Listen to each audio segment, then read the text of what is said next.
Welcome to Animation Appreciation Hub's Indie Animation Pitch Night. I'm Offbeat Kiki, and I'll be your host this evening alongside Man of 1,000 Thoughts. Thanks for joining me, man. All of us here at Animation Appreciation Hub are so excited to share some amazing new projects with you this evening. And you'll get a peek at how our last event's projects are going as well. If you're watching the live premiere of this event, our series creators are with us in the chat to answer your questions about their cartoons. And if you're catching up with us after the premiere, you can leave your questions in the comments. And don't forget, all of the links to each project from this event will be linked in the description. Give them a follow. All right, we've got a very fun roster tonight. 9 new projects we'll be pitching. First up, we've got Marabelli, A Scoundrel's Tale. Put your virtual hands together for adventure noises. I suppose this would look like crushing amounts of gambling debt to the untrained eye, but what you call insurmountable odds, I call the greatest comeback you've ever seen. Marabelli, A Scoundrel's Tale, is a sunny oceanic weave of adventure, ancient leviathans, heroes' heartache, and the greatest swashbuckling human trash fire the world has ever seen. Taking place in the titular world of the Marabelli, we follow the adventure of Rymark, a formerly world-renowned sailor and treasure hunter, thrust into the dire straits of Luciana, a runaway princess, and Rune, her mute companion, as they sail to save the world from a terrifying lord of the abyssal depths. Unfortunately, North Rymark is a salt-coated failure, and perhaps the absolute worst man for the job imaginable, with talents including being divorced, criminal fraud, abandoning his family, smuggling, crying directly into full bottles of wine, lying, and somehow being the first man alive who may be allergic to having responsibilities. Oh, really?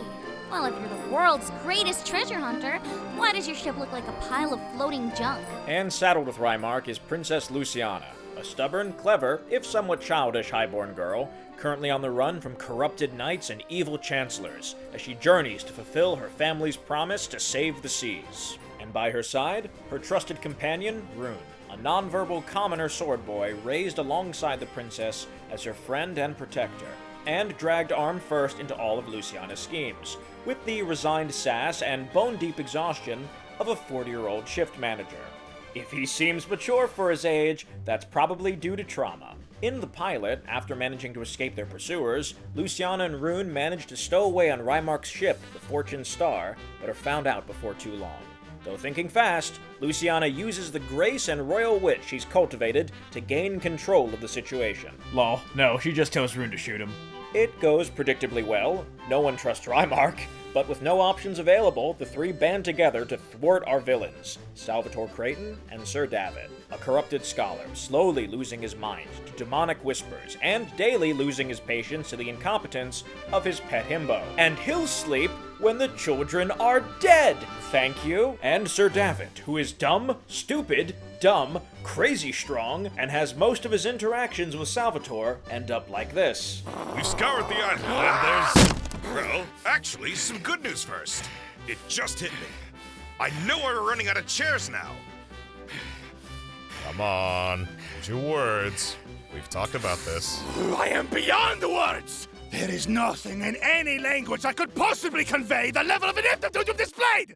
I mean, that was pretty good. Overall, a fun oceanic jaunt that our animation studio, Adventure Noises, has been producing alongside some of our more regular client work. A pilot has been fully boarded and recorded with our amazing cast of talented VAs, and we already have scripts and a 28-episode series plan fully plotted out. With episodes like, you know what, backstories hurt, best character, zombie dragon, the trauma episode. Can someone please hug Rune? Rymark learns basic empathy, and the season 1 finale, forgiveness is tying my ex-husband to an anchor and throwing him into the sea. And with a full series plan, other highlights will include mermaids are f***ing terrifying. Can someone please hug Rune, for God's sake? Girly pop cage match. And, oh my god, they were roommates. But the heart of Marabelli, A Scoundrel's Tale, or MAST for short, is more than just a human disaster, guy failing his way across the ocean. And there are many threads we aim to pull together between these characters while hitting you in your emotions with a sand anchor. So if you like sea salt degenerate men, swashbuckling adventures, or just want to make a difference and do your good deed to better the animation industry today, please follow our studio team at Adventure Noises on our socials on Twitter and YouTube. And we humbly ask you do the same for any of the other amazing indie animation teams that you enjoyed seeing today. Speaking as a WGA writer, an animation studio head, and someone whose main job is in film and TV development, I promise you it makes a big difference. Do your part to support indie animation, and a big thanks from all of us here at Adventure Noises, to the Animation Appreciation Hub, and viewers like you. Thanks so much. What a fantastic pitch. Thank you to Adventure Noises for sharing Marabelli, A Scoundrel's Tale with us. Please be sure to check out their studio via the links in the description. Next up, you'll be hearing from Chilixion, aka Zion Robinson, about his project Renaissance. Hello, my name is Zion Robinson, also known as Chilixion. You may know me from my Animation Center storytelling analysis videos, my nerdcore music, my streams, or anywhere else on the internet. And I'm privileged to have the opportunity to show all of you a story that is near and dear to my heart, a story that's been in the work for the better half of a decade.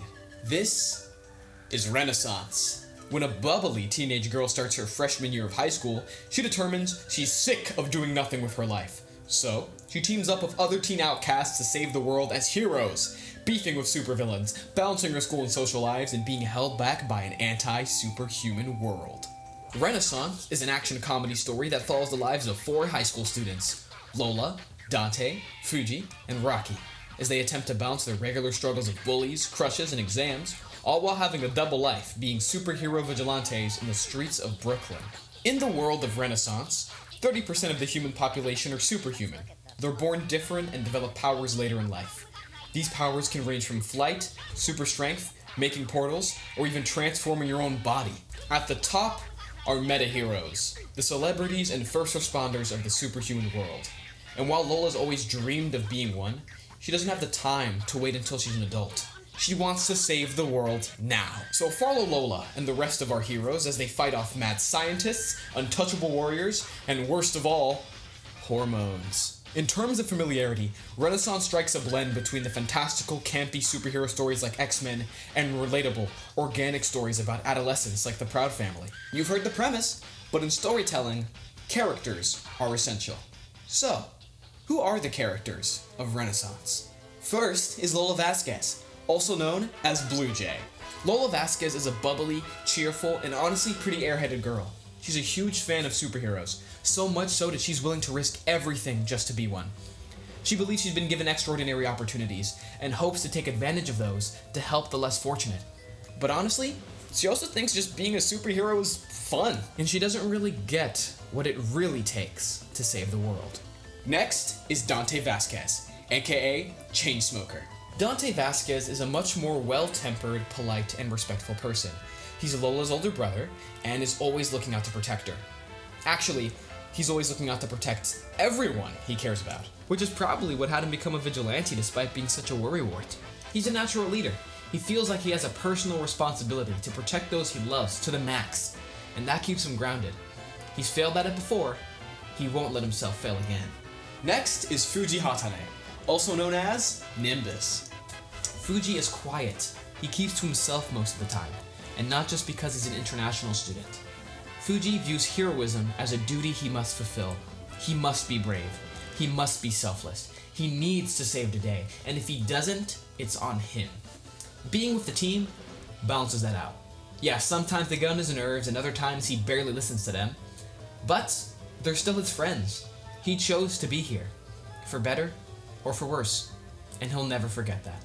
Last but not least is Rocky Russo, also known as Quakeboxer. Rocky Russo is the complete opposite of Fuji. He's loud, short-tempered, and a class clown to boot. I wouldn't blame you for thinking he just does this hero thing to fight people, but he doesn't. At least not entirely. Behind that square jaw and loud laugh is someone who's experienced a lot of struggle and a lot of hardship, ones he won't talk about. But now, he just wants to have fun. Sometimes that means fighting people, but sometimes that means making people's days better, whether it's by laughing at the teacher's expense and getting sent to the counselors, or saving the town from a giant pterodactyl. Either way, he's having a blast. With any story involving heroes, there must come villains. And our team, they're used to that. Whether it's the snobby rich kid Dylan Prime with his endless amounts of money, gadgets, and pettiness, the cold and calculating Titanic with her ice powers, or the suave and romantic Raptor with his dinosaur powers and history with the Vasquez family. Lola and the others will have some trouble fighting these villains, and many more that they must uncover. Renaissance, first and foremost, is a show about being a teenager, growing up, dealing with the insanity of adolescence, but knowing that no matter what, you'll have your friends to fall back on, and just give you a little bit of hope. Now, with all of that, what's the plan? I'm a one-man team. I made everything that you guys have been looking at and reading. And Renaissance isn't quite at a place where I'm ready to take this show on the road. But the story isn't over. As with this pitch presentation, I am happy to formally announce that production on the Renaissance webcomic has begun. Aiming to tell this story of teenagers in thrifted costumes fighting off bad guys in an easy and simplified way on the internet for free for whoever wants to consume this story. There's nothing out right now, but you guys can totally follow our social medias on Twitter and on Instagram at RenaissanceToon for updates, art, and anything related to it.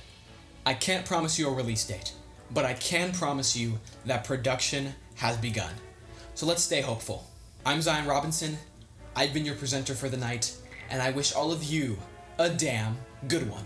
And remember, support your heroes.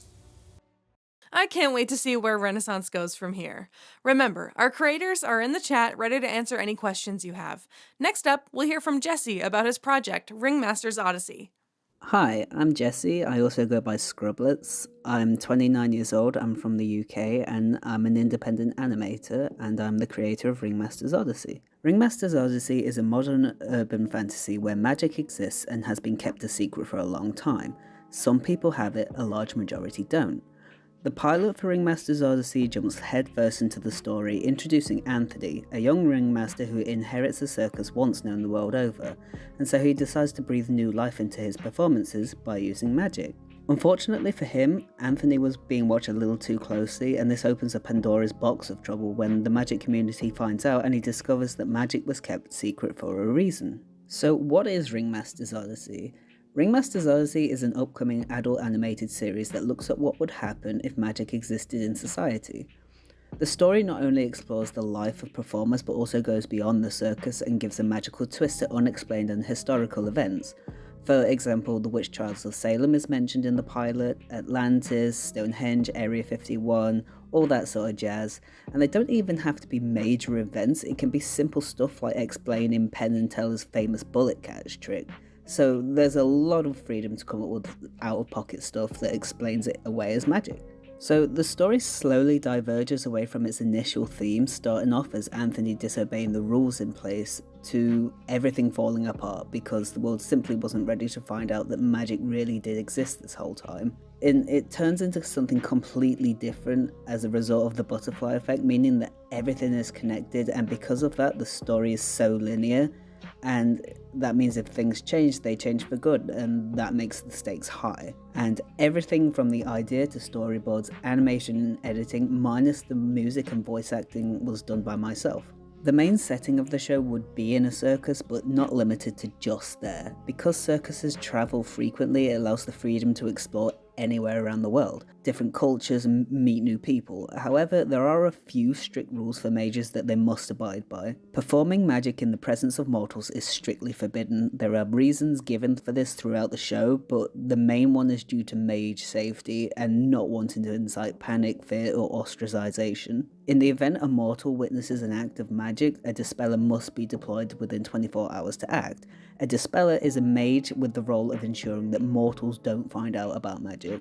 Restricted fabled animals such as dragons, lycans, chimeras, griffins, etc. are forbidden to be kept and or domesticated. Mage safe zones can be found in a lot of places. These are places where mortals and mages can and do mix, however use of magic in these places must be used covertly. So I do have a lot of inspirations for Ringmaster's Odyssey that factor in a lot of different ways, which range from dismantling a broken system to secret societies working within the shadows in plain sight, to slice of life aspects with shenanigans. There's a lot of different themes and mood shifts depending on what's going on in the episode. And now we'll move on to the characters. This is Anthony. He's the main protagonist of the story and the ringmaster for Barnum's Cirque. He has a determined goal of getting his once famous circus back to its full potential and to be noticed by the prestigious Carnival show, which is essentially like Vegas, Brazil's Carnival, Mardi Gras, all in one. And so Anthony has the great idea of doing something that no one else has done before and decides to expose magic to mortals right out in the open, and disguises it as tricks because if something weird or unexplainable happens, no one's going to bat an eye in the circus. Atlas is one of the main antagonists and is a force to be reckoned with as a powerful necromancer. He started with nothing and rose to the claim of High Sage for the UK. A High Sage is essentially an appointed position to oversee mages for their country. They make the rules and the laws. He uses his wits, manipulation and intimidation to exploit people at the most vulnerable and do whatever it takes to make sure he rises to the top. Elias would be best described as uptight and by the books. Her job working as a dispeller for the High Sages often puts her in morally grey positions of authority and finds herself in the middle of conflict she really has no interest in. That is until she meets Anthony and she begins to doubt her role in society and how the system works. Alicia is a straight up mean girl that can pick up on and exploit insecurities like a bloodhound. She comes from old money and will waste no time on letting you know that. She was chosen as the second High Sage of the UK to mainly appeal to younger mages, seeing as though she's more in touch with things like social media and stuff Atlas just generally doesn't care for. Faye and Alphonse were the original power couple and had such love and passion for everyone and each other. They were Anthony's parents and ran the circus before him. Both of them fought hard to make sure the world was a better place for mages, which resulted in their death. These two are characters that play a massive role and their story weaves in and out of the main plot. The big bads are other antagonists of the story and bring their own threats to the table for their own reasons. I won't say much about Talim right now, but he is the vessel and origin of magic. So long as he exists, magic does, and vice versa. The unnamed man in black next to him is actually in the story from the pilot, and is more of a person who works behind the shadows and pulls strings manipulating his plans alongside the other big bads. Next is Anthony's ex-girlfriend and is an agent of chaos. She tinkers around to create objects integrated with magic to basically girl boss her way around to get what she wants. Pandora uses her natural beauty to exploit others. She acts as an oracle and deal maker, giving people what they most desire in return for their use whenever she wishes, which always comes with caveats and lives by the phrase quid pro quo. And the final big bad is also unnamed, but she's an undead nightmare that is essentially a puppet used by Atlas using his necromancy magic to do the dirty work he won't do himself. These are characters that are the current crew for the circus, and they've made themselves into a little found family. Dan and Blue work as an acrobatics duo together. They're the sweetest and most supportive couple and are best friends with Anthony.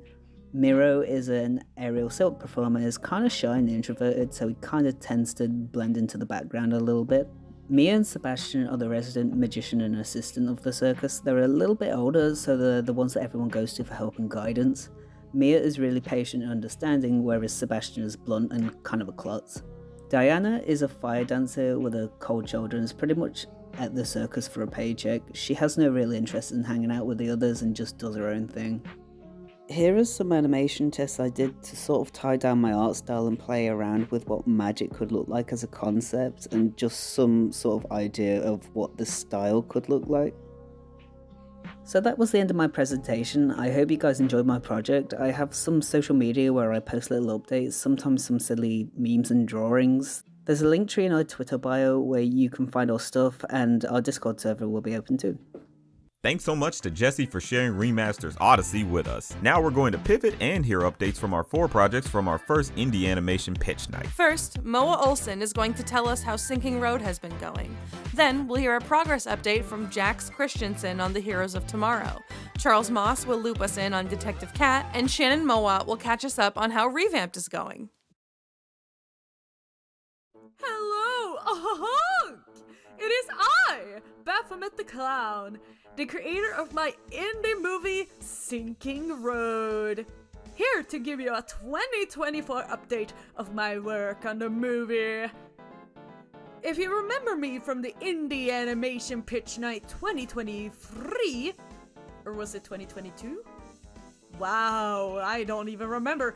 Y'all know that Sinking Road is a solo animated movie about Dottie Duet who ends up in an underwater village called the Sinking Road Village, built by the 8 Buddhist precepts of Dwarm. I'm the solo animator, and basically I'm creating everything within the movie all by myself, with the exception of the voice acting, though I do voice one as well. Back in 2022 or 2023, I had finished up 4 scenes and was, at the time, working on scene 5 out of 10 of Sinking Road, which had Snoozy and Keytune in it. Since then, I celebrated 4 years of solo production on Sinking Road at the end of April this year, and made my first official trailer for Sinking Road, which I'm showing bits of on screen right now, which dropped on my YouTube and other social media 16th of May of this year. I've also finished not only scene 5, but also scene 6 out of 10 since then, and have currently finished sketching scene 7 and 8 as to speed things along. At this exact point in time, I'm keyframing scene 7, which introduces Tipsy Staller, and this is actually the longest scene in Sinking Road alongside the prior scene 6 with Goldilocks.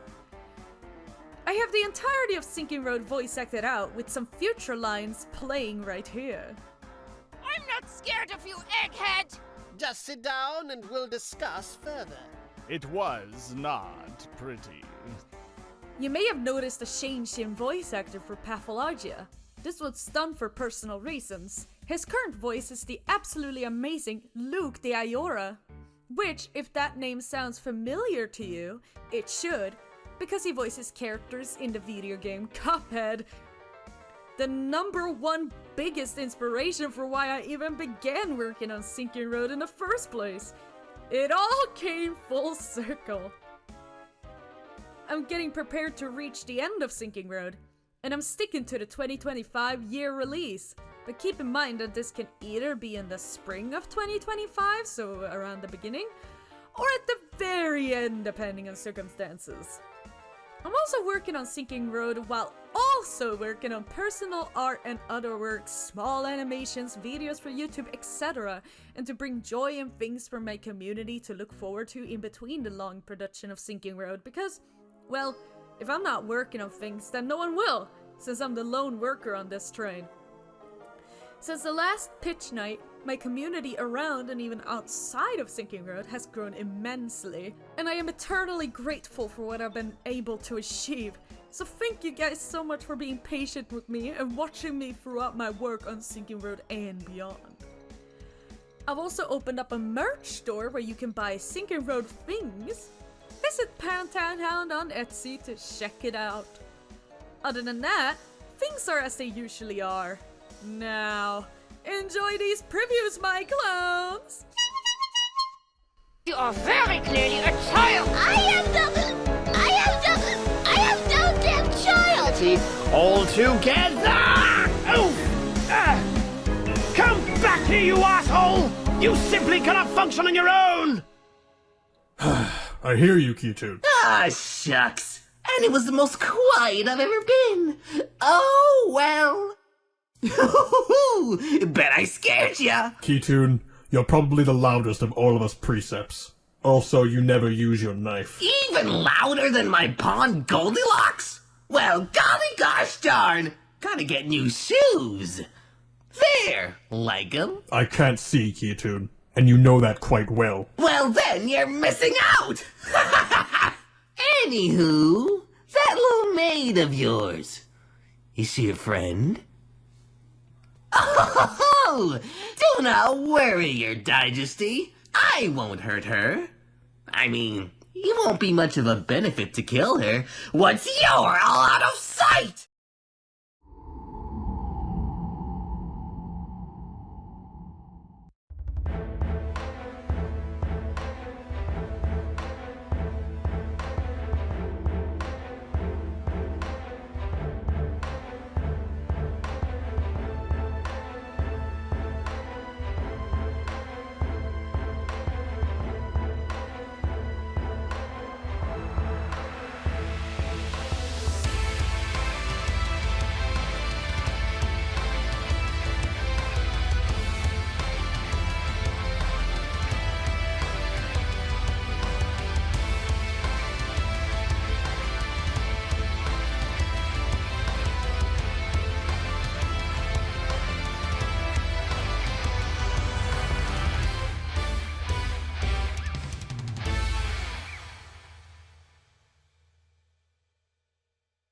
And that's just a taste of what we have in store for the heroes of tomorrow. Good evening, everyone. My name is Jax Christensen.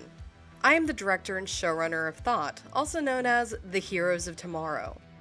Now, you might be wondering, just what is Thought? Thought is a horror comedy set in a neon cassette futuristic world where body horror and untold monstrosities await our unlikely heroes. A himbo and a group of misfit criminals, that is. This unlikely group must learn to get along with one another, or die trying. The process has been long and tiring, that's for sure. But I could not have been able to do it without my wonderful and hardworking team that you see listed above. They're the real heroes that pulled this project through all these years, and I owe everything on this project to them. So thank you all if you're watching this. I am so appreciative of all of you. Now, if you do have more interest in things that get spooky and creepy with a raunchier side, we're your one-stop shop. Though at the moment, with our pilot being only 8 minutes long, we can't show off too terribly much. However, we do have our YouTube channel where you can locate our original trailer from 2021, our Christmas comic dub, last year's indie pitch night, and our test animatic we showcased last year on Indie Animation Day. I highly recommend checking those all out to get more detail on just what Thought is about. As for our pilot, we're looking to try and have it ready late 2025 of next year. With less than 2 scenes to clean up, we'll be left finishing the backgrounds, starting the compositing, adding visual effects and sound effects. These last few years, it's been life-changing seeing the growth and development of our pilot ever since, it first started as a thesis project for my school back in 2019 to 2020. While we hit a few snags here and there during production, we always managed to bounce back, and has made me excited that once this pilot wraps up, we will be jumping into our pre-production for episode 1. If we have piqued your interest in the Heroes of Tomorrow, we have a list of social media that we have readily accessible for you to keep up to date on Thought. We love to showcase some of our sneak peeks, make silly AMVs, talk more in depth about the characters. You are also free to ask me questions about Thought. I'll try to answer them the best I can about the lore, without spoiling too much. And if you love lore, we have our monthly newspaper ran by our very own fictional character Franny Brissa. As one of the last reporters of the last running newspaper on the planet Sirawasa, Franny is doing her best to give you guys the inside scoop of just what is happening on Sirawasa. From silly articles to hard-hitting scoops that could tell you some of the hidden secrets of Thought. It's free to sign up today. Thank you to everyone joining us on Indie Animation Pitch Night once again. We hope to see you all when our pilot drops. Hey y'all, I'm Charles Moss. I'm a freelance animator with 5+ years experience. I have worked on the Haspin Hotel pilot as a cleanup artist, a storyboard artist and writer on D-Tunes, and an animator for Game Grumps. I am also the creator of the upcoming pilot, The Incredible Adventures of Detective Cat. The Incredible Adventures of Detective Cat is a 2D animated cartoon about a freelance investigator who solves mysteries while also dealing with adulthood. Along with his friend, Ashley Pooch, or Ash for short, they embark on many harrowing quests where hijinks are sure to ensue. In the pilot, Detective Cat loses his magnifying glass and must retrieve it from the voluptuously wicked Foxy Fatale. It's a throwback to classic cartoons, from the manic energy of Tex Avery to the irreverent humor of Animaniacs and the pulpy sensibilities of Darkwing Duck. For the past 5 years, me, along with 19 animators and 4 background artists, have worked hard to bring this cartoon to life. Despite a slow period, I have been able to create new roughs and shots in my spare time. If you like what you see and wish to support the pilot, head on over to my Patreon or my Ko-fi. Thanks for watching. Hi everyone, my name is Revamped Roses, otherwise known as Roses, and today I'm here to tell you what's next for Revamped. Since the release of the pilot in 2022, the pilot has now surpassed over 700,000 views. And I just wanted to say thank you so much. I literally could not have done that without you guys. You guys are amazing. Thank you so much for 700,000 views. I've also managed to surpass 50,000 subscribers on YouTube as well. Another major milestone that I could not have done without you guys. let's talk about the status of episode 2.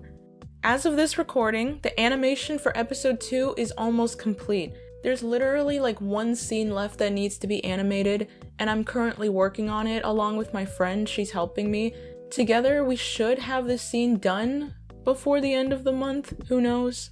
Things happen. But yeah, there's only one scene left that needs to be animated. However, that being said, we still have to do other things like the backgrounds, the compositing, all that good stuff. Like, there's still so much more that needs to go into it before we can release it. And speaking of releasing, hopefully it should be released by the end of the year, just like the pilot. I will definitely try my best to post episode 2 sometime before the end of the year, because I really don't want to miss out on that ad revenue.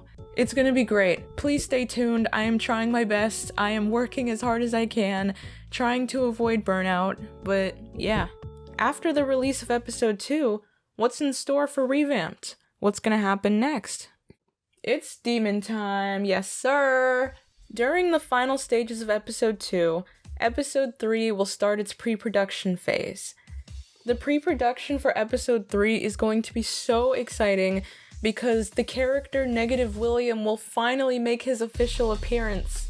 Let me just tell you guys, this is a character that I've wanted to be in the show for over 2 years now, and I'll finally get to make that happen if an episode 3 is made of this show. But you're probably asking yourselves, who exactly is Negative William, and why is he so important? Well, let me show you. Ex-imaginary friend turned demon. Long ago, Negative William was created by William to act as his very first friend. But after a huge falling out between them, Negative William decided to take control of his life, thus becoming a demon. William is voiced by Lucian Dodge. Akaza is voiced by Lucian Dodge. Mahito is voiced by Lucian Dodge. Theoretically speaking, that would mean that Negative William should also be voiced by Lucian Dodge. Dude, the recording session for this script is gonna be totally insane. If and when that happens, just know I will definitely record it, and I may release it to the public one day. I just want to see like what he can do at his peak. Who doesn't love peak, right? Like, dude, it's gonna be amazing. He's gonna be amazing. And not only that, but I also had a fight scene in the script, which, to be fair, I've never animated a fight scene before. So, if you want to see somebody getting their ass beat, like, please let episode 3 become a reality, because I would love to add a fight scene to my portfolio. I would love for you guys to see somebody get their ass beat. It'll be so cool. Now it's time to talk about potential crowdfunding campaigns. In order to make episode 3 become a reality, I would love to do a crowdfunding campaign. Most of the indie campaigns that I've seen typically strive for at least 40,000. But for me, someone who's never really done a campaign of that caliber before, I would probably try to start small with like $10,000. The reality of the situation is that I would love to continue working on the series. I would love to continue making new episodes of Revamped for you guys. I definitely do enjoy working on it. But realistically speaking, making an entire show by yourself is just a lot of work. And it's very easy to get burnout because you're doing all of that work by yourself. We can make episode 3 become a reality. We just need you guys to band together and we can do it. I actually spent the last month writing a prequel series in the form of a book. It's currently in the editing stages right now. It's my goal to turn it into an actual book that you can purchase, whether physical or digital. If and when I decide to create an audio version of this book, it would be so cool to have Lucian Dodge be the narrator for it. That would be amazing, having him be the narrator for it. It's a dream come true. So, to wrap everything up, please stay tuned for future videos of mine on the channel. I have a couple videos planned other than episode 2, so please look forward to those videos. I have so much more in store for you guys. Subscribe to the channel. Donate to my Ko-fi if you can. If you can't, that's fine. Have a nice day. Bye! It's so great to see these fantastic projects making progress. Make sure to let our creators know how excited you are in the chat and the comments. Next up, we'll be hearing from Jameer Jones about his project Word.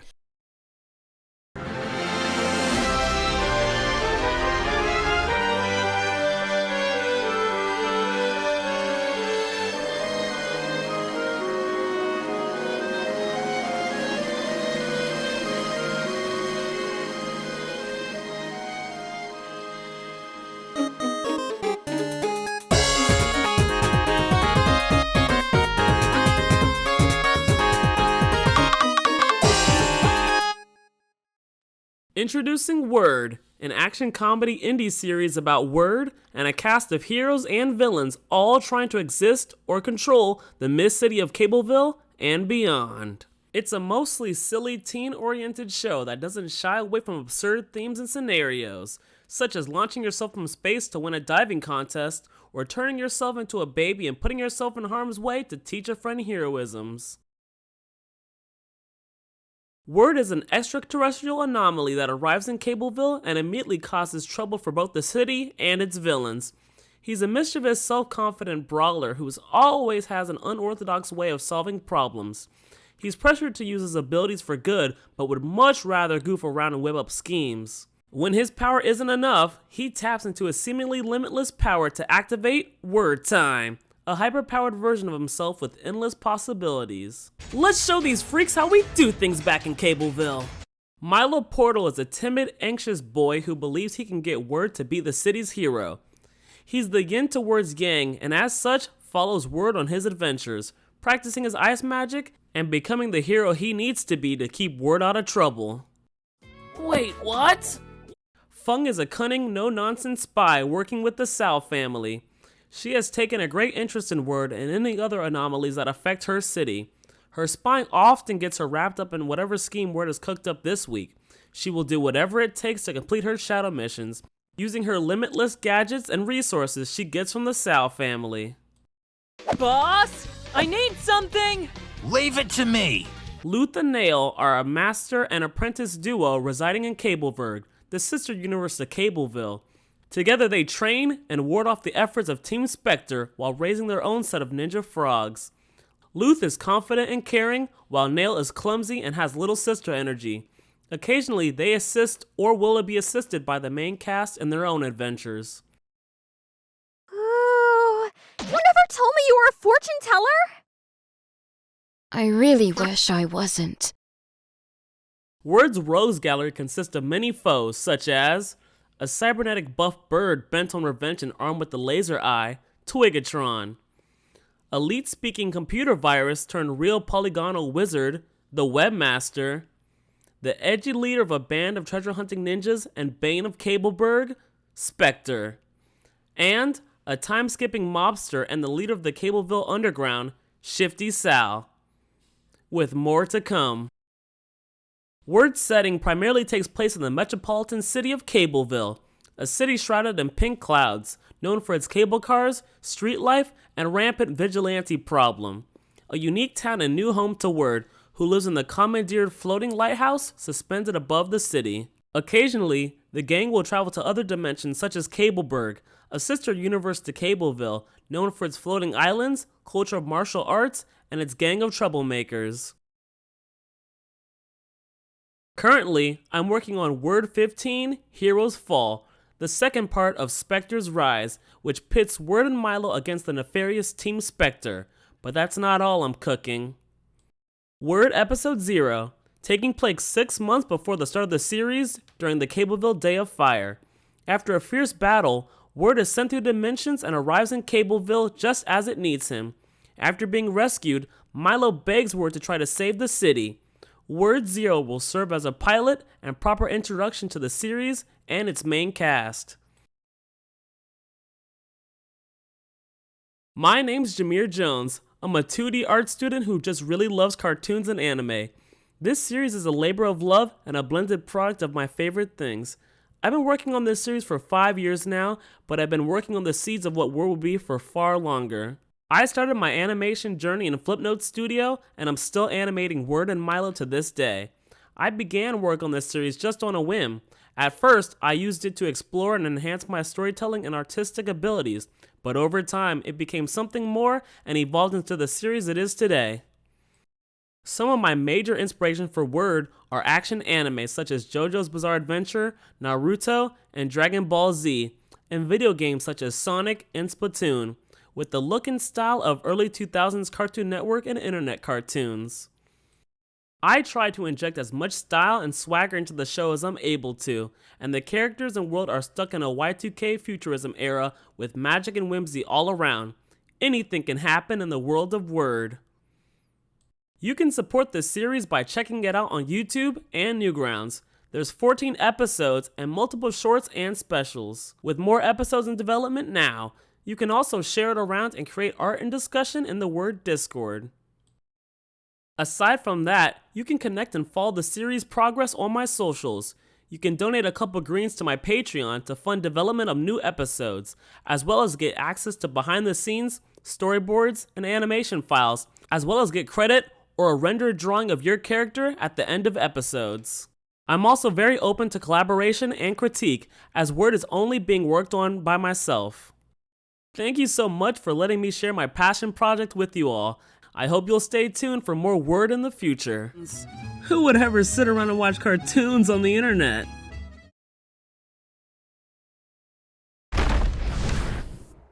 Be sure to check out all the currently published episodes of Word. Next up, we'll be hearing from Neza and Studio Psycho about Heathens. Take it away. So, you dragged us out this far to do what exactly? Come on, it's not that obvious. To tame a hellhound, of course.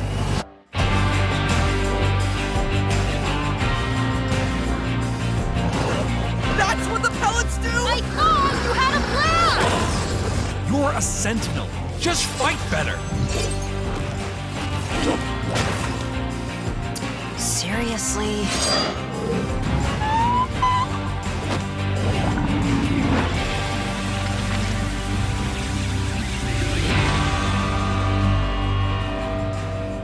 Hi, I'm Morgan, and I'm producing Heathens by Studio Psycho with indie creator Nerja.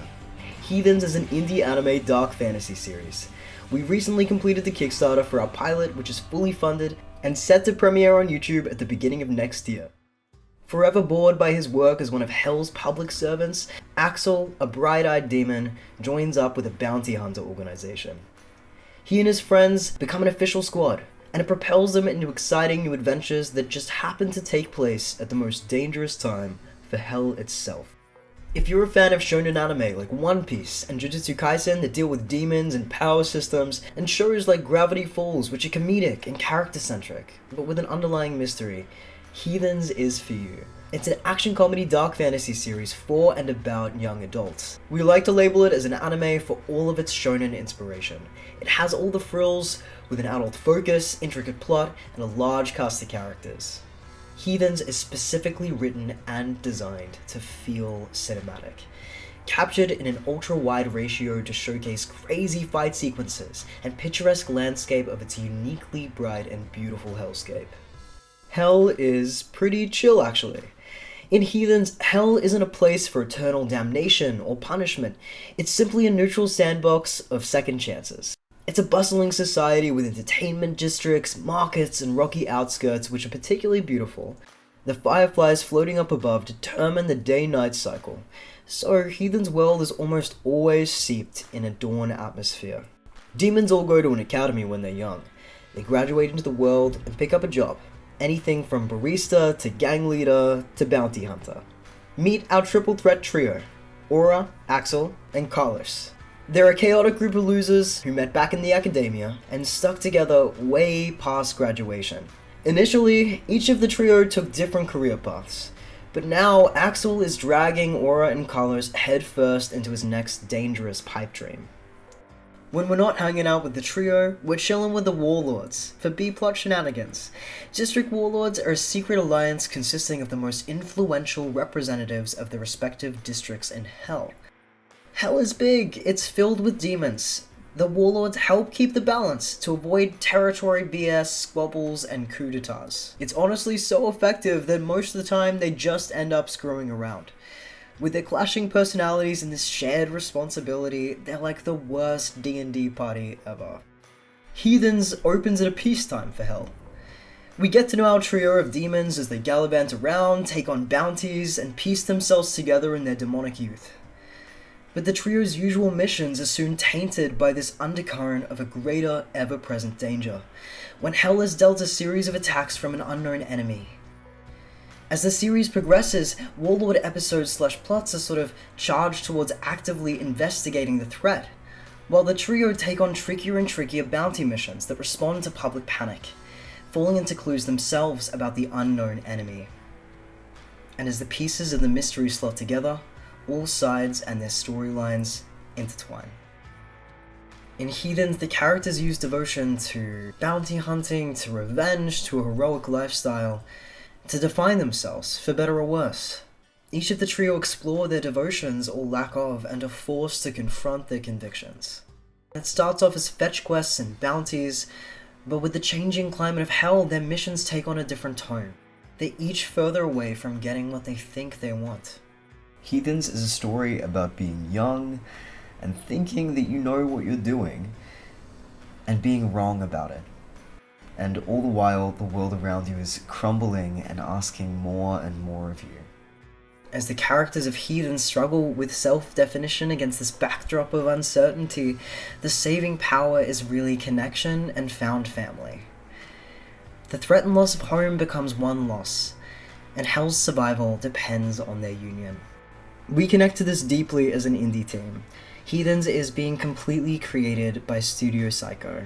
It's a dream team of award-winning and on-the-rise artists from all over the world. Our members have worked in studios such as Disney TVA, Powerhouse Animation, Titmouse, and on productions such as Spider-Man Across the Spider-Verse, Rise of TMNT, and Marvel's What If, just to name a few. Our evil overlord, Noja, is the director, writer, producer, and showrunner of Heathens. By day, Noja works as a storyboard artist at Glitch Productions. Most recently, she directly contributed to the prominent success of indie animation itself, with Murder Drones and the ever-formidable, internet record-breaking The Amazing Digital Circus. Throughout it all, Noja has been prepping for Heathens. It's a story years in the making.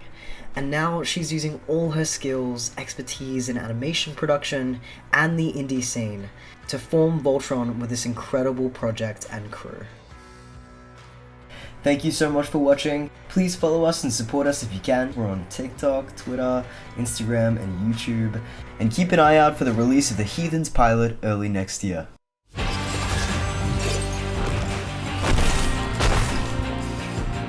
Seriously?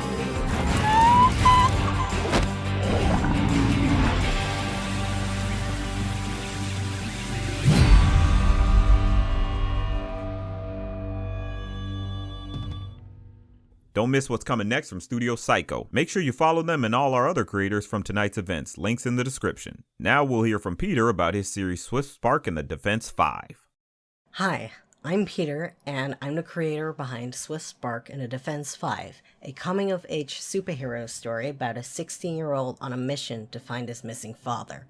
He makes enemies and allies along the way, and needs to learn that there's more to being a superhero than just messing around with your superpowers, all whilst maintaining good grades and keeping his identity a secret from his classmates, because being in high school is no cakewalk either. Our target audience are teenagers and young adults, the most underrepresented category in animation. Our episode lengths are 16 to 25 minutes because we do not need to fit in between commercial breaks on YouTube. Of course, Swift Spark and the Defense 5 has many characters, but I just wanted to talk about the 5 most important ones, starting with, of course, our lovable protagonist, James Riverdale.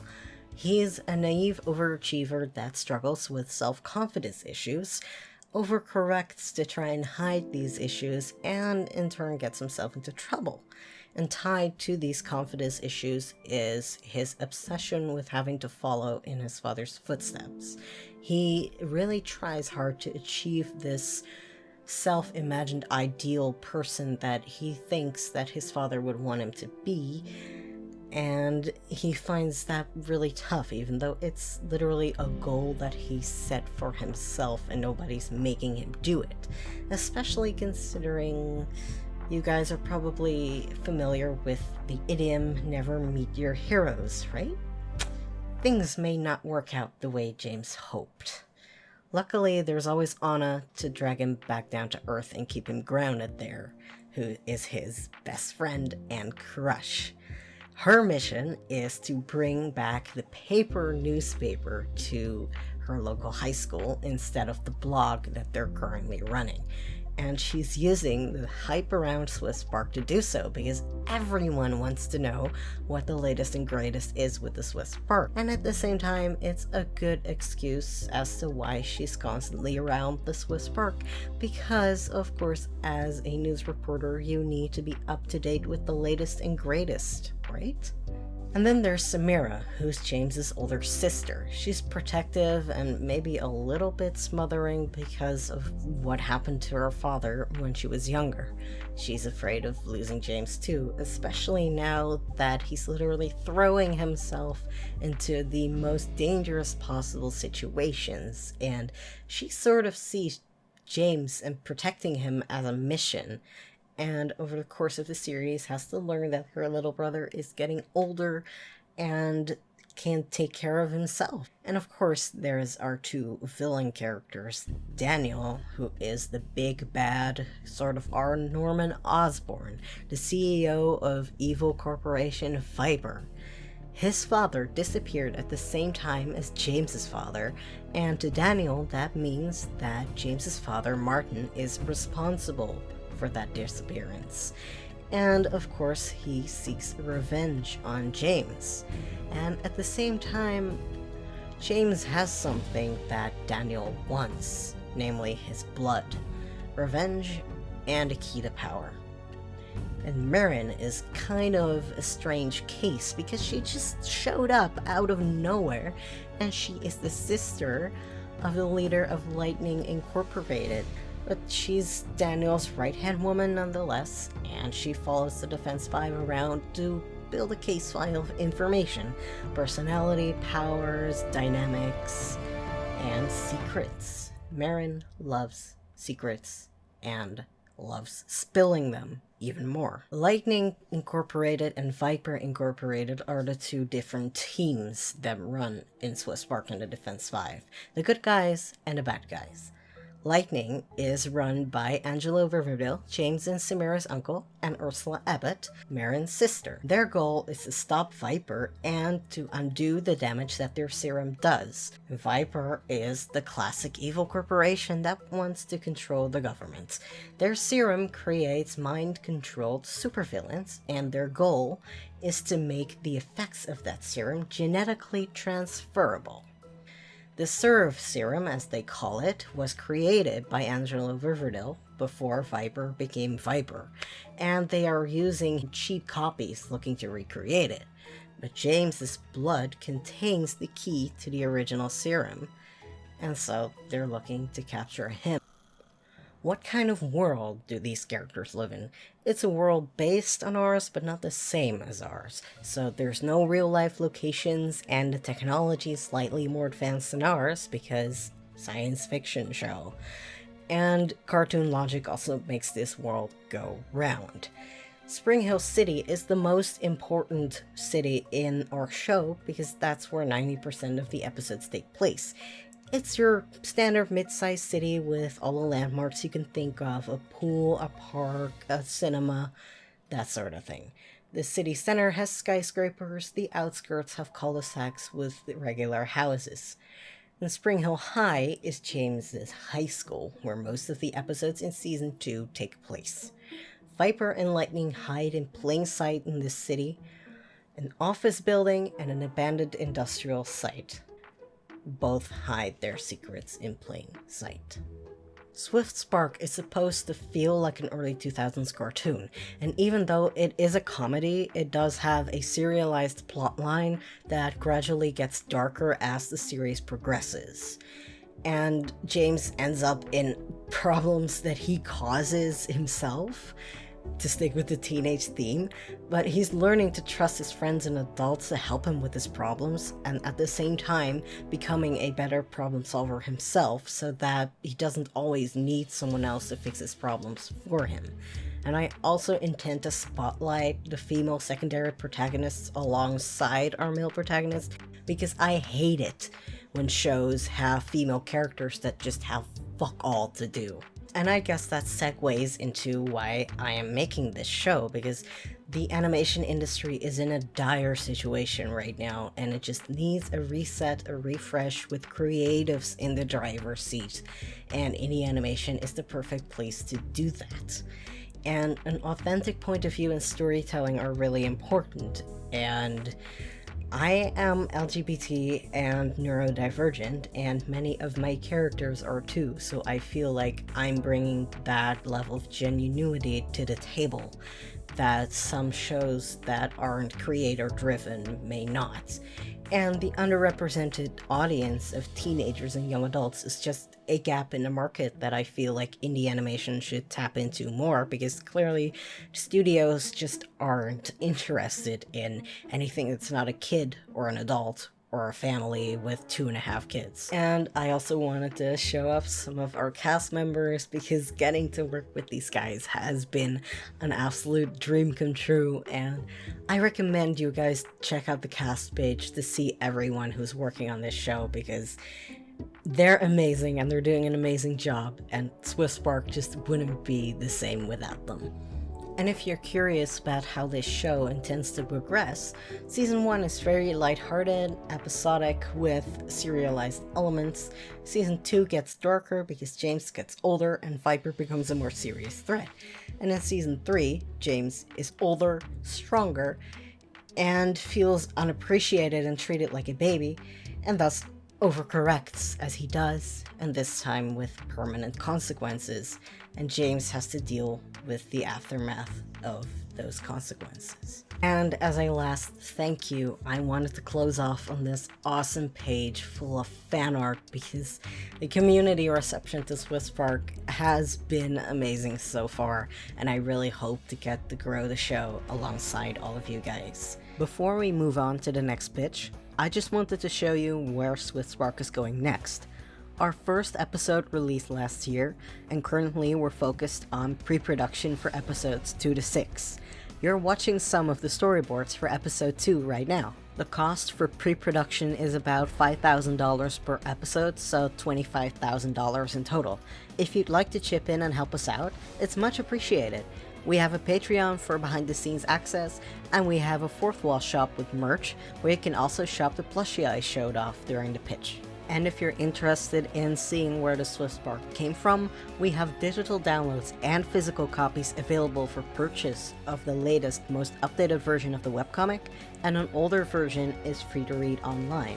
Thank you so much for being here tonight and listening to this pitch, and I hope to see you in the future.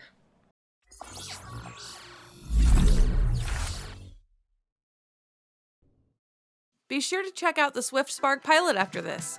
Now, before we hear from our last 3 pitches of the evening, it's time for another batch of updates from our Pitch Night alumni. First, D'Angelo Edwards is going to give us the deets on ScreenTime. Then we'll see an update from Austin Klein on his super cool multimedia animated series DodaDox. After, a quick sneak peek into how Al Tariq Harris' series Hey is coming along.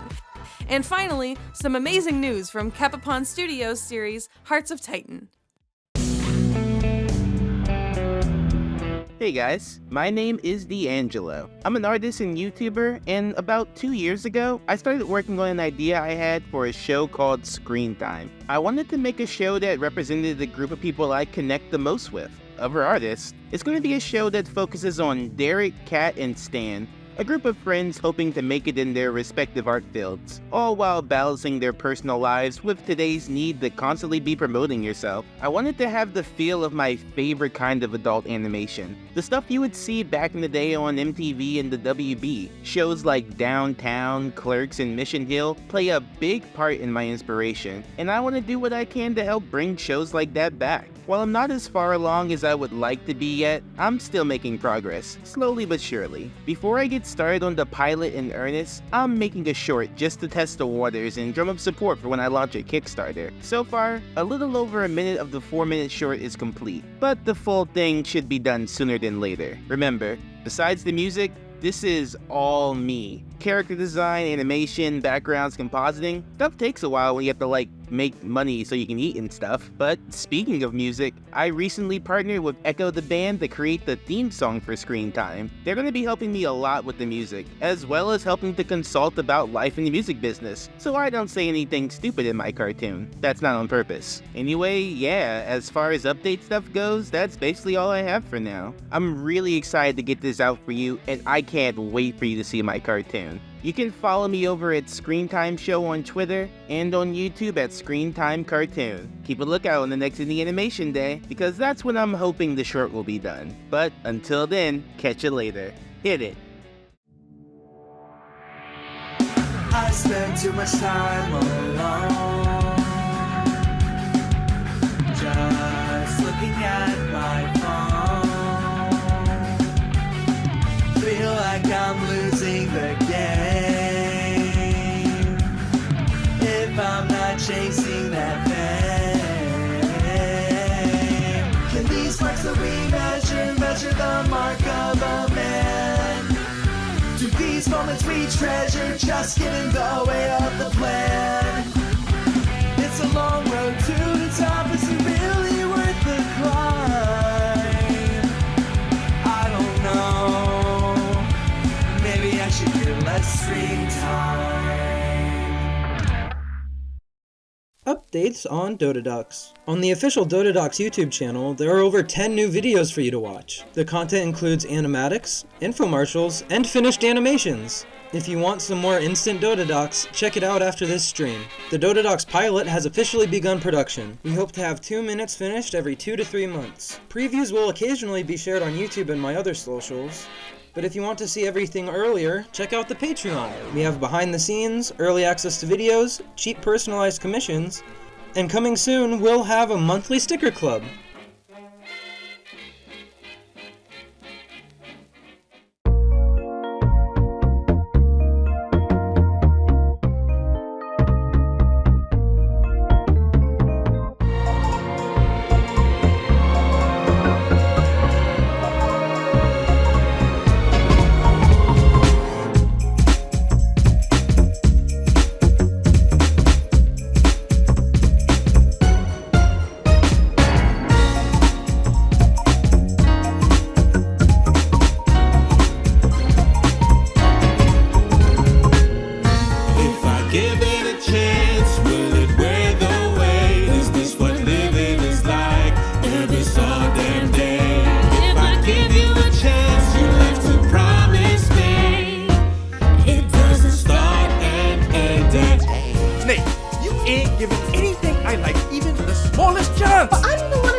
Why would I do that? You serious? What the fuck is going on right now?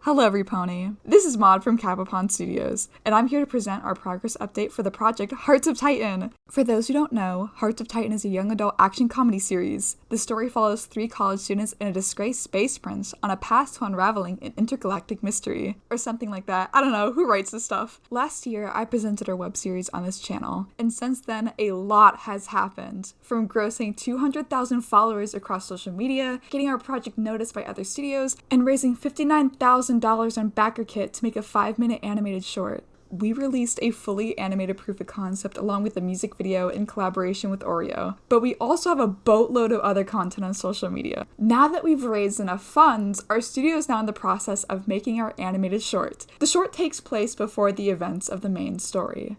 Just to emphasize, this is not the pilot, this is not episode 1, this is just a little short so people can get acquainted with our characters. So you might be wondering, where is episode 1? Since episode 1 will take a lot of time and a lot of money, we've decided to start the main story through comics. That way our studio can continue producing Hearts of Titan media while still maintaining reasonable expectations and keeping our audience invested in the story, at least until we can acquire enough funds to fully animate the series. This project was started by 4 best friends that want to make art for a living. Now we're in the process of expanding the studio and pursuing our dreams together. So this is already more than what we could have ever hoped to achieve. So we're excited to dive into indie animation and make Hearts of Titan real! Ah! We hope you join us on this journey.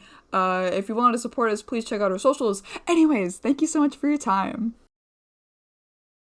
Gosh, I'm a little emotional after these updates. It's been so inspiring watching these projects grow and such an honor to be a part of getting the word out. Now it's time for our final few pitches of the evening. We're going to hear from Kenzie on her project Towards Galaxy's End. But I didn't even... I said I'll do it. If it means seeing my friends and family smile again, then I'll do it.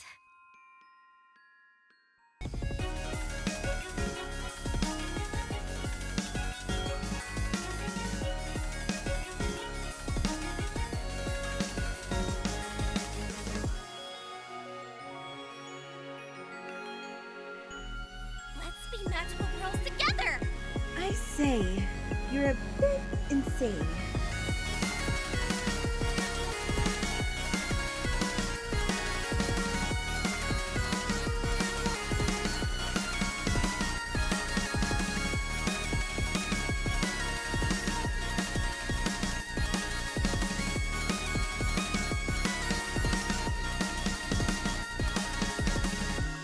Question. If you had the chance to come back to life after dying prematurely, what exactly do you think you'd do?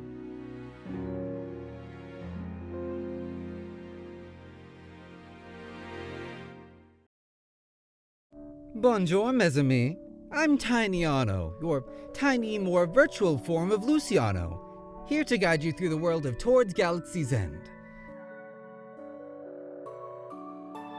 Now, what exactly is Towards Galaxy's End? Well, it's a slice-of-life magical girl show. It's about a girl named Ami Amelia Watson who dies, but don't worry, she gets brought back to life under the stipulation that she has to come back as an extinct species.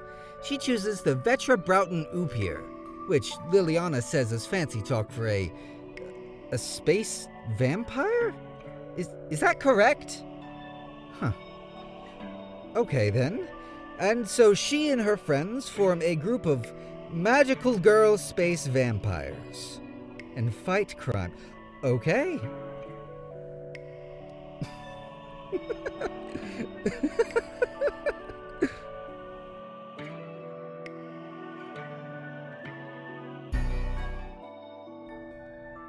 And these were some of our inspirations. Heartcatch Precure, Ojamajo Do Re Mi, Madoka Magica, and Little Witch Academia. And these are the kind of vibes we're going for.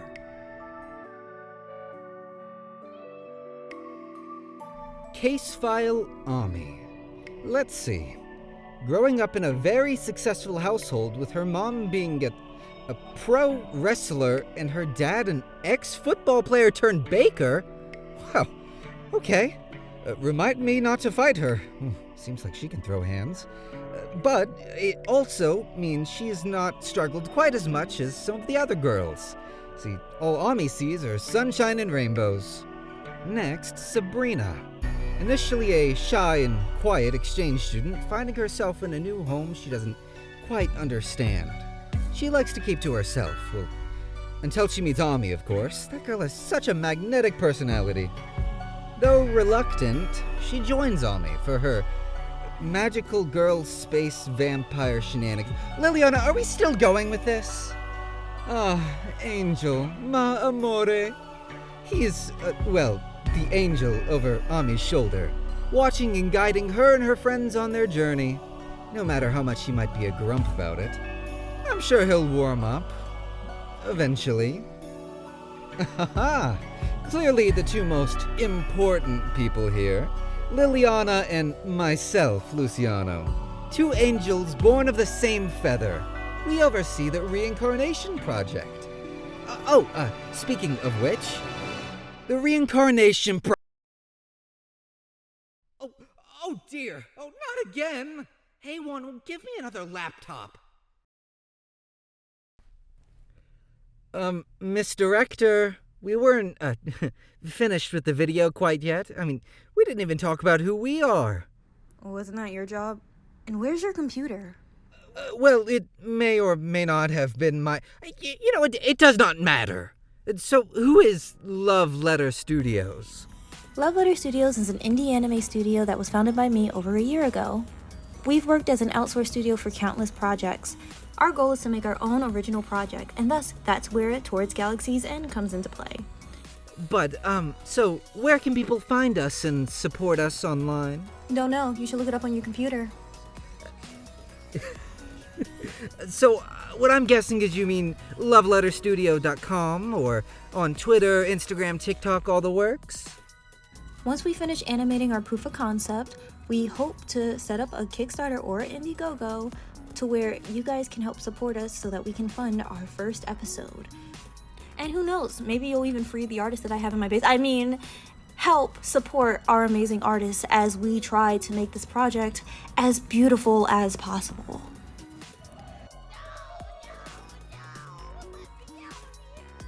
You know, I really wish I knew where your computer was. Well, I suppose I have to go and find that.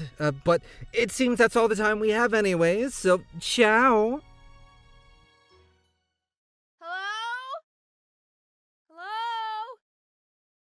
Can I go home? Let me out of my recording room! Kenzie! Awesome from Kenzie. We all can't wait to see more. We're almost to the end of our evening, folks, and next we'll be hearing from Carolyn Solaris about their new project, Stellar Circuit.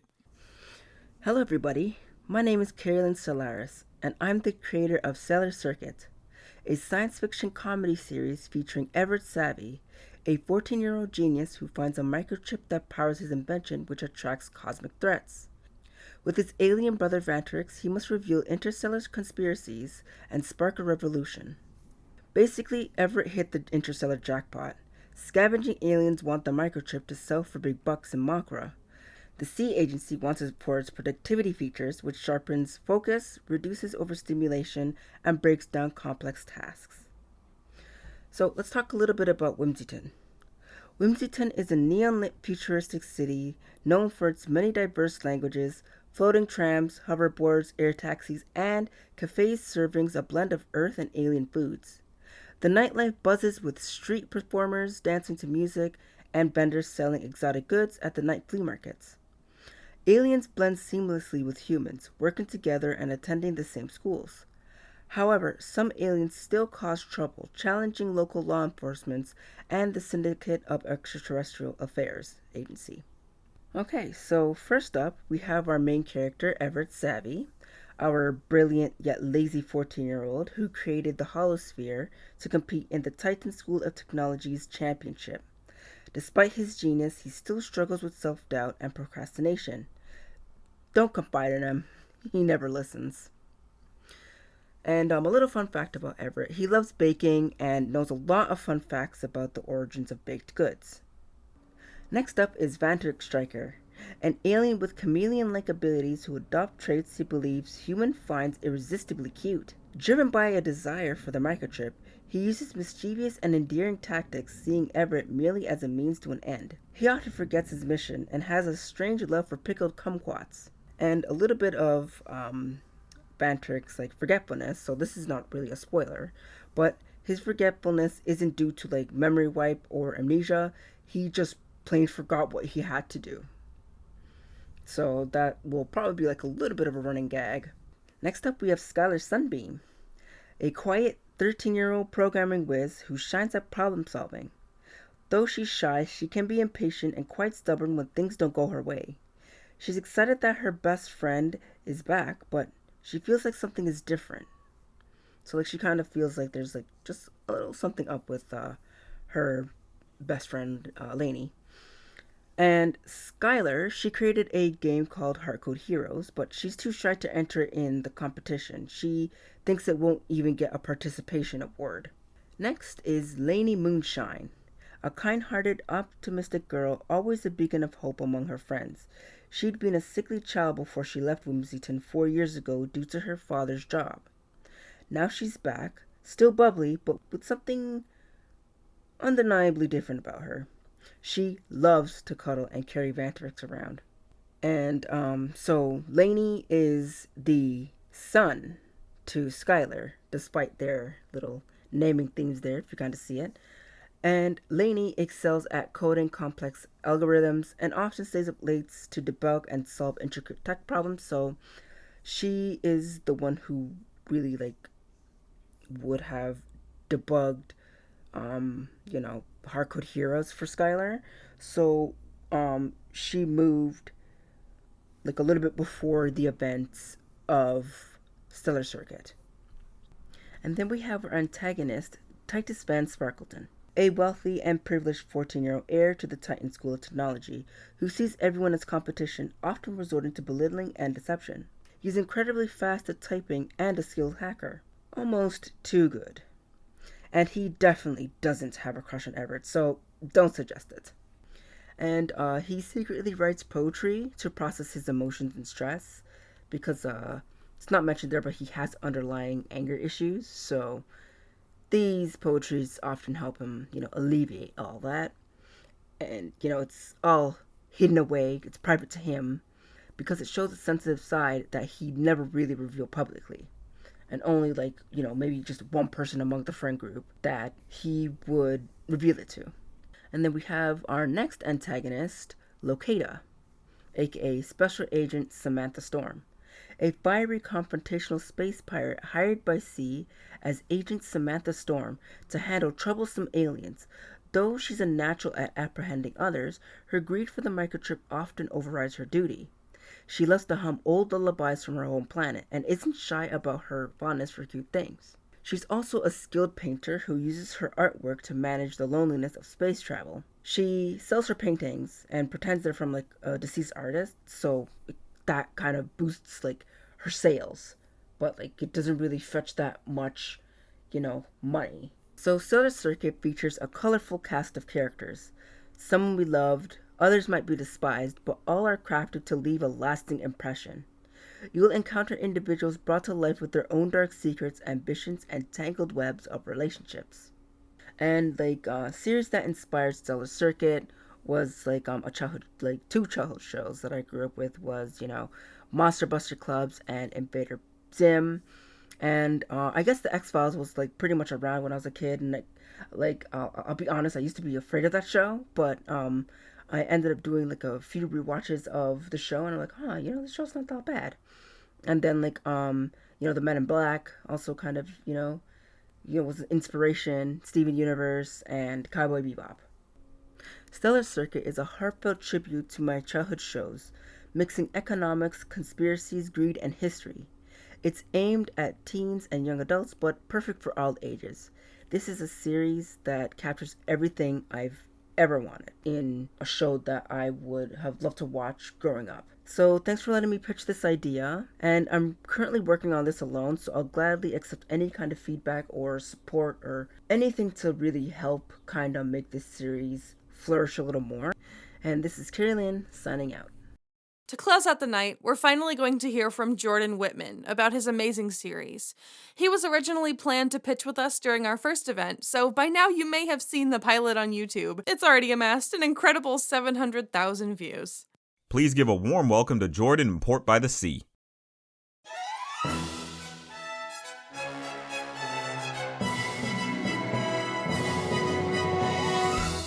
Hello, my name is Jordan Whitman, and this is a small look at our pitch for Port by the Sea. Last February, we launched our animated pilot on YouTube after a long 4.5 years. It took a lot of effort from many different artists and myself, and we hope that by the end of this, you check it out. Port by the Sea is a coming-of-age story that follows our main protagonists, Port, Umi, and Jolly Roger, as they venture out into the world to collect 3 prismatic shards from a now broken moon, all before an ancient titan named Tiamat is able to flood the world and ocean. Taking a look at Port, he's a naive and cheerful 11-year-old boy who travels alongside his childhood friend Umi to fix the very thing they had a hand in breaking. His best friend is his pet crab Jolly Roger, and they're typically in sync with each other's emotions and gestures. However, despite being optimistic most times, Port also has a record for being gung-ho, which often throws the 3 into only more problems and turmoil.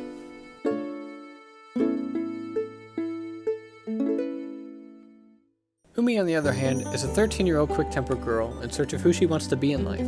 She won't hesitate to use her actions before her words, but has a bit more of an understanding of the repercussions in life than Port does. Umi never knew her parents, but hopes to know more about them someday. She takes pride in her physical and mental strength, and often cleans up Port's messes. But sometimes Port shows that things aren't quite as black and white as Umi thinks they are. Looking outside of our main characters, we have the Titans. In this story, there are 4 great Titans that once made up the world. There's Ebnoba, the mother of nature and cultivator of mammal life. Ujo, the legacy of magma and desert who sculpted reptilians. Numa, the worshipper of the winds who willed for avian existence. And lastly, Tiamat, the harbinger of the sea who brought forth the fish and sea creatures. However, Tiamat one day became greedy and selfish, so he sought to claim all of mortal life as his. So he began his great crusade to flood the world within his ocean and extinguish mortal life that the others had made. Seeing the devastation that Tiamat sought to bring mortals above the sea, the other 3 Titans united to make a prison for Tiamat, the moon. This action came at a great toll though, and relinquished their own immortal lives so that their mortals could flourish. Which brings us to our journey, where Port and Umi find themselves responsible for shattering the moon and now must literally pick up the pieces to right their wrongs. Episode 1 would showcase how this happens and why they feel responsible. Moving forward, and should we make more, the series would be limited and range around 25 to 30 episodes in total, in order to tell a singular story with a beginning, middle, and end. We would encounter 3 different regions that resemble the works of each former Titan: a capital for mammals that's built upon a great tree, a city of sand for reptiles in the desert, and a floating monument in the sky for the avians. Each represent their own turn-of-the-century time periods, as well as some outdated ideologies that are put into question. With the moon now shattered, Tiamat regains his strength deep beneath the ocean floor and waits for the final seal of the moon to fall. In order to ensure his full return, he sends forth his 4 children to the surface to stop anyone trying to prevent it. His 4 kids will encounter Port and Umi as the 2 try to reclaim the shards. Tiamat's children are dedicated to him though, and won't stop or back down just because the 2 asked nicely. I hold a firm stance when it comes to consequences in storytelling. I like to hold characters responsible for their actions, where they shift in behavior and goals over time, where deaths rarely get a second chance, and how grief can take hold. I deeply want to reflect some of that in Port. In the pilot, it's a fairly light-hearted, moment-in-time adventure of our protagonists, with undertones of dark themes. As the series would progress though, it's my intention to dive deeper and deeper into those dark depths, discussing what mortality really means. Speaking of, Ankle, the Gravekeeper from our pilot, plays a prominent role in the story overall, and will be an off-recurring character. He's the only other character in the pilot with a name given for a reason. He shrouds himself in mystery, but you'll see him appear in very critical moments as the story goes on. So overall, that's our brief look and pitch for where Port could go in the future. We hope you look forward to what comes next, and we're currently doing our best to find a home for it so we can make more. We also hope you enjoy some of the other wonderful indie projects that are currently hard at work. If you want to support us, visit our website at portbythesea.com, and you can keep an eye out for us also at Lightbox Expo this year, where we will be selling some unique work. Thank you all so much again for watching, and see you later.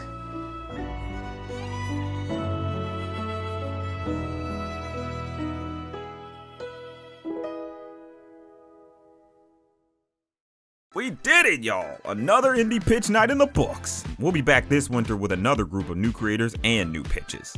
Yes! In the meantime, please remember to follow all of tonight's creators and studios, and leave your remaining questions down in the comments for them. And be sure to subscribe to the channel and follow us on Twitter so you don't miss out on any upcoming events. From all of us at Animation Appreciation Hub, thank you so much for tuning in for Indie Animation Pitch Night. We are a volunteer collective of video essayists and animators doing everything we can to help uplift our beloved medium of animation. And if you're interested in joining our ranks, there's a join form in our link tree. Thanks so much, everyone, and good night.